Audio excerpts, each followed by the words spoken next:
নমস্কার বন্ধুরা, আজ বেশ কিছুদিন পরে আবার এলাম আমার কবিতা নিয়ে। তবে এবার একে ঠিক কবিতা না বলে কবিতা আলেখ্য বলা যেতে পারে। গত 17ই আগস্ট মানিক্য মঞ্চ লেকটাউনে অনুষ্ঠিত হলো চতুর্মুখী সাংস্কৃতিক সন্ধ্যা। এদিন আমরা 4 জন অর্থাৎ অঞ্জনা মল্লিক, সঙ্কিতা দত্ত, সঞ্চিতা সরকার ও আমি মধুমিতা দেব, এই 4 জনের প্রচেষ্টায় এদিন শুভ সূচনা হলো চতুর্মুখীর। বিভিন্ন অনুষ্ঠানের সাথে আমার লেখা একটি কবিতা আলেখ্য অনুষ্ঠিত হলো আজ। গানগুলি বাদে সম্পূর্ণ ভাষ্য ও কবিতা রচনায় ছিলাম আমি মধুমিতা দেব। ভাষ্য ও কবিতা পাঠে সঞ্চিতা সরকার ও ডক্টর বিরসা রায়, নৃত্যে সুপর্ণা হাজরা, ফিওনা সরকার ও সঙ্গীতা দত্ত, সঙ্গীতে অঞ্জনা মল্লিক, অলিপ্রিয়া দেব ও আমি মধুমিতা দেব। মঞ্চ থেকে সরাসরি এই কবিতা আলেখ্য আপনাদের জন্য আমি নিয়ে এলাম, তাহলে দেখে নিন। যেহেতু অনুষ্ঠানের 2 দিন আগেই ছিল 15ই আগস্ট স্বাধীনতা দিবস, তাই আজকের এই কবিতা আলেখ্য সেই স্বাধীনতা সংগ্রামী ও দেশমাতৃকাকে স্মরণ করে। তাহলে আর দেরি করছি না, শুরু করা যাক আমাদের সকলের মিলিত প্রয়াস স্বাধীনতা বন্দনা।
সারা দুনিয়া মুগ্ধ ছিল আমার সৌন্দর্যে।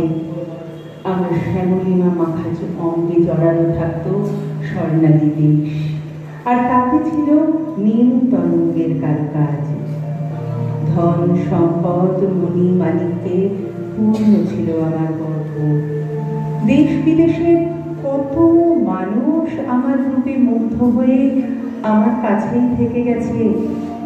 আমার ক্রোড়ে খেলে বেড়াতো শিশুরা, গ্রামের রমণীরা কলস কাঠে নাইতে যেত নদীতে, তাদের জলবেদীতে মুখরিত হতো নদী তট। হঠাৎই ভারী বুটের শব্দে ছিন্ন ভিন্ন হয়ে গেল সকল প্রশান্তি, স্তব্ধ হয়ে গেল জলবেদী। লোলুপ হায়নার ঘৃণ্য নখর ফালা ফালা করে দিতে লাগলো আমার শরীর, মন, আমার তান। এক এক করে আমার রত্ন সম্ভার খুলে নিয়ে আমাকে করলো নিঃস্ব। শোনা যেতে লাগলো চাবুকের সমাসব শব্দ। আমার সোনালি আঁচল গরিব চাষিদের রক্তে হলো নীল। শিশুরা আর খেলে না আমার কোলে, শুধু শোনা যায় তাদের হৃদয় বিদারিত ক্রন্দন। আমার শ্যামলিমা মাখা অঙ্গকে ওরা করলো মশিলিপ্ত, পেনের খোঁচায় ভেঙে টুকরো করলো আমার সোনার বাংলাকে। ওরা ছিন্ন ভিন্ন করেছে আমার হৃদয়ে, বুলেটে বুলেটে ঝাঁঝরা করেছে শরীর, চুরি করে নিয়ে গেছে আমার রত্নের ভান্ডার। আমায় করেছে নিঃস্ব, কিন্তু তবু পারেনি আমাকে নিঃস্ব করতে। আমার সোনার টুকরো ছেলেরা হিসেব নিয়েছে আমার এক এক ফোঁটা রক্তে, আমার হীরের টুকরো মেয়েরা হিসেব চুকিয়েছে আমার ইজ্জতে।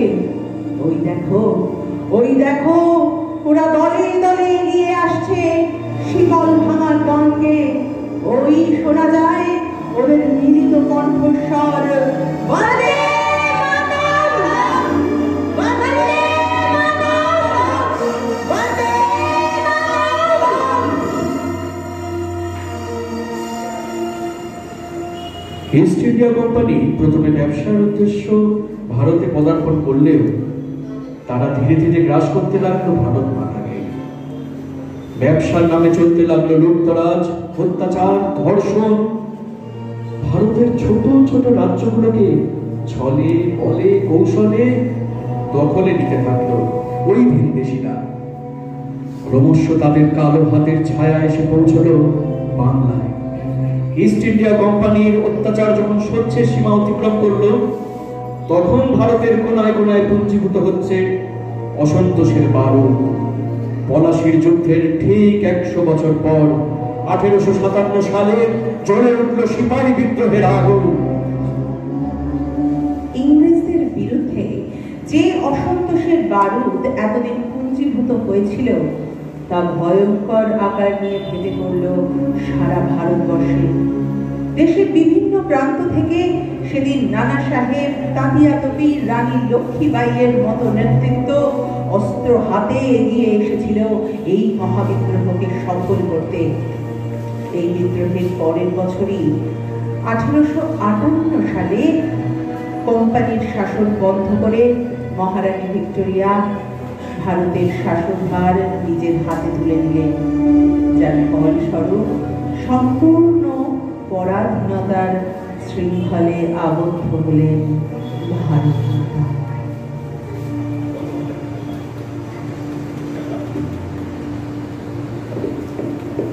উত্তপ্ত ভারতে তখন বঙ্গভঙ্গের ঢেউ।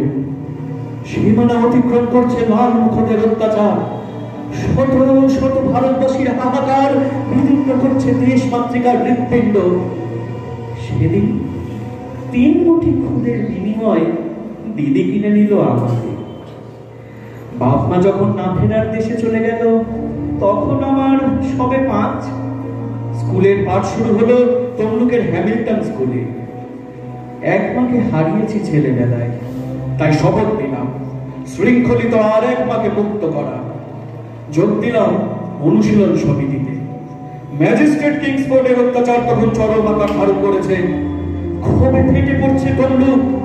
এর মধ্যেই কিংসফোর্ডকে হত্যার ষড়যন্ত্র চলতে লাগলো। ষড়যন্ত্রে যোগ দিলাম আমিও। জানতাম ধরা পড়লে মৃত্যু নিশ্চিত, কিন্তু মায়ের মুখের হাসি ফিরিয়ে আনতে যে হাসি মুখে মৃত্যুকেও আলিঙ্গন করতে পারি। 30 এপ্রিল রাতে প্রস্তুত ছিলাম আমি। প্রফুল্ল ছিল আমার সাথে। ঘড়িতে তখন ঠিক 1:30। বাংলো থেকে বেরোতে দেখলাম লাল মুখোটার গাড়ি এগিয়ে আসছে, একটু একটু করে, আরো একটু। প্রস্তুত হলাম আমি। আমার নাগালের মধ্যে আসতে সর্বশক্তি এক করে গাড়ি লক্ষ্য করে ছুঁড়ে মারলাম বোমাটা। ভয়ঙ্কর বিস্ফোরণে ছিন্ন ভিন্ন হয়ে গেল চারিদিক। আমি আর প্রফুল্ল দুজন পালিয়ে গেলাম 2 প্রান্তে। না,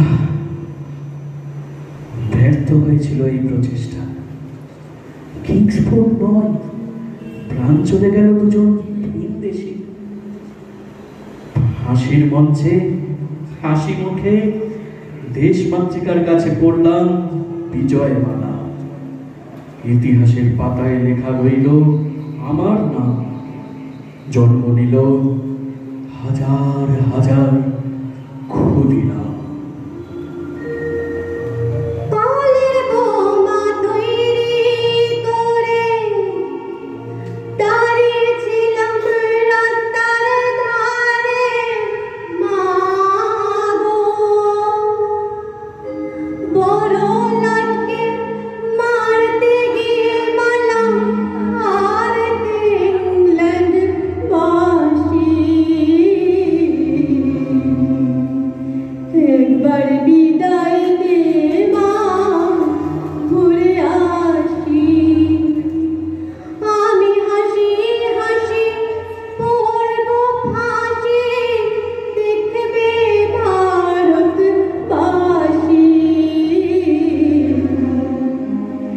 একবার বিদায় দে মা, ঘুরে আসি।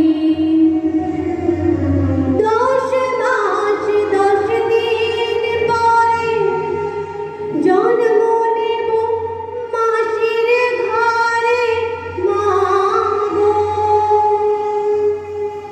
তখন যদি না চিনতে পারিস, দেখবি গলায় ফাঁসি।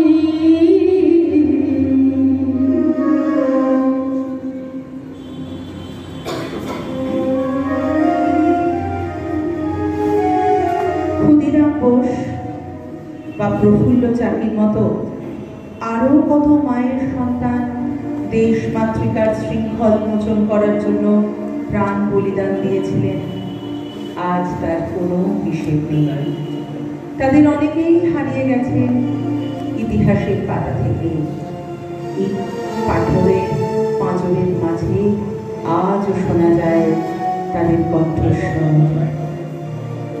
কত বিপ্লবী বন্ধু রক্তে রাঙা, বন্দিশালার ওই শিকল ভাঙা। কত বিপ্লবী বন্ধু রক্তে রাঙা, বন্দিশালার ওই শিকল ভাঙা। তারা কি ফিরবে তারা কি ফিরবে সুপ্রভাতে? কত তরুণ কাছে অস্ত্র চলে, মুক্তির মন্দির শোভালো তলে। কত প্রাণ হলো বলিদান, লেখা আছে অশ্রু জলে। মুক্তির মন্দির শোভালো তলে, কত প্রাণ হলো বলিদান, লেখা আছে অশ্রু জলে। ভারত তথা বাংলার বিভিন্ন প্রান্ত থেকে সাধারণ মানুষ, এমনকি ভারতের পতাকা হাতে এগিয়ে এলেন ঘরের সাধারণ মহিলারা। বউ পুতুলের বিয়ে দিয়েছিলাম সেদিন। সইকে বললাম, পুতুলের সিঁদুর দানটা তাড়াতাড়ি সারো। পুতুলের না, আমারই সিঁথি রাখল সিঁদুরে। তখন আমি 12। গেলাম স্বামীর ঘর। তাকে বুঝতে বুঝতেই চলে গেল চিরতরে কয়েক বছর পর। তখন দেশে গান্ধীবাদের ঝড়। বিদেশি ছেড়ে নিলাম স্বদেশী। মাকু চরকায় কেটেছে সুতুলি। মোটা কাপড়ের এই সুতোই ছিল আমার স্বদেশ। এই তো আমার ঘর। তখন ঘর ছাড়া হয়েছে কত যুবক, খালি হয়ে গেছে কত মায়ের কোল, ধুলি ধূসরিত মা বোনেদের ইজ্জত। বাতাসে তখন শুধু বারুদের গন্ধ। লাল মুখদের ভয় দেখানোর তখন একটাই মন্ত্র ছিল, 1932 সাল। বাপুর নির্দেশে ভাঙলাম লবণ আইন। নির্মম ইংরেজদের লাঠিচার্জের বিরুদ্ধে 33 কোটি ভারতবাসী তখন একটাই অস্ত্র,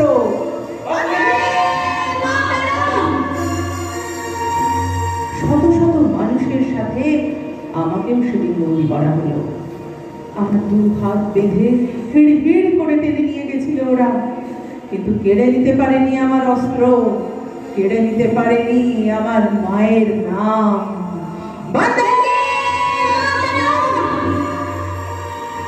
6 মাস পরে মুক্তি পেলাম। ওরা যে আটকে রাখতে পারেনি, রাখবে কোথায়? 33 কোটি ভারতবাসীর জন্য জেলখানা তখনও তৈরি হয়নি যে। 1942 সাল। বাপু আবার ডাক দিয়েছে। 5 দিন থেকে তমলুক থানা ঘেরাও করলাম আমরা। সবার কাছে একটাই অস্ত্র,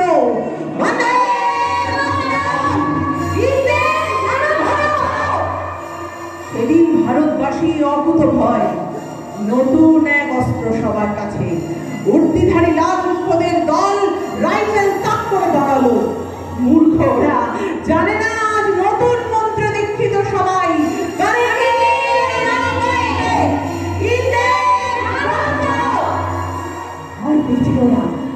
আমার দিকে বন্দুক তাক করে বলল, এই বুড়ি পথ ছাড়, হয় গুলি করে মারো। আমি বললাম, কত মারবে, মারো, আমরা ভয় পাই না।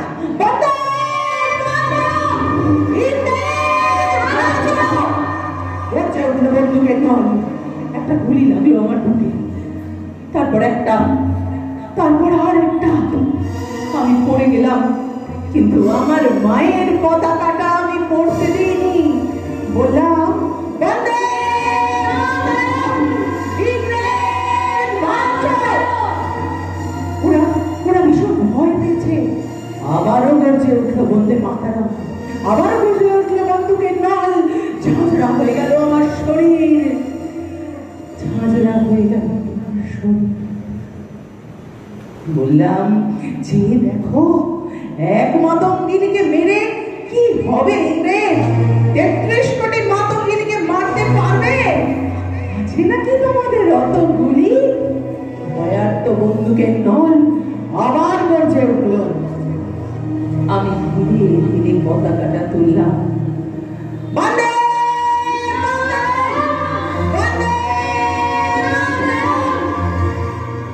মায়ের কোলে নিদ্রা যাবার সময় শুনতে পেলাম 33 কোটি ভারতবাসীর সম্মিলিত কণ্ঠস্বর,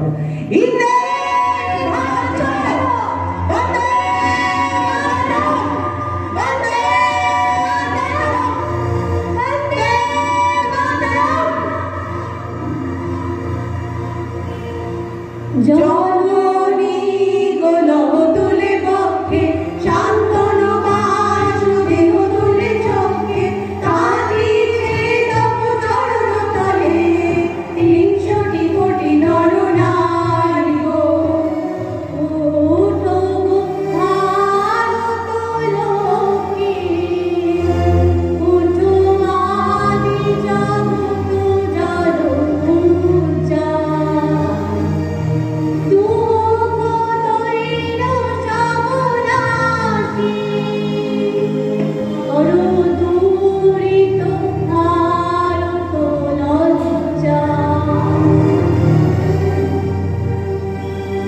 হ্যাঁ,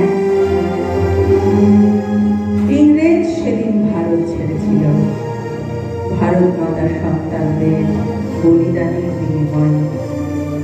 1947 সালের 15ই আগস্ট ইংরেজরা দেশের বিপ্লবীদের আন্দোলনের ফলে জর্জরিত হয়ে পিছু করতে বাধ্য হয়।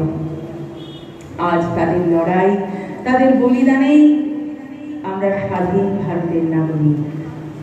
তাদের জন্যই আজ আমরা সকালের চায়ের কাপে নিশ্চিন্তে চুমুক দিতে পারি, উপভোগ করতে পারি এই স্বাধীন ভারতের দিনগুলো।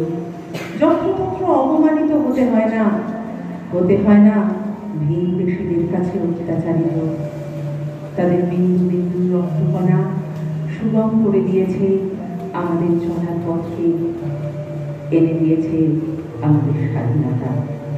কিন্তু কতটুকু মূল্য দিতে পেরেছি আজ আমরা এই স্বাধীনতার নামে জন্ম নিয়েছে লোভ, হিংসা, হানাহানি, স্বার্থপরতা, ধর্ষণ। ভিনদেশীদের কাছ থেকে তো আমরা স্বাধীনতা অর্জন করেছি, কিন্তু পরাধীন হয়েছি নিজেদের ইন্দ্রিয়ের কাছে। আসুন আজ আমরা এই বিপ্লবীদের স্মরণ করে আরো একবার স্বাধীন হই আমাদের মানসিকতায়, স্বাধীন হই আমাদের মননে, স্বাধীন হই আমাদের চেতনায়। আর অন্তত একবার মন থেকে বলে উঠি, বন্দে মাতরম।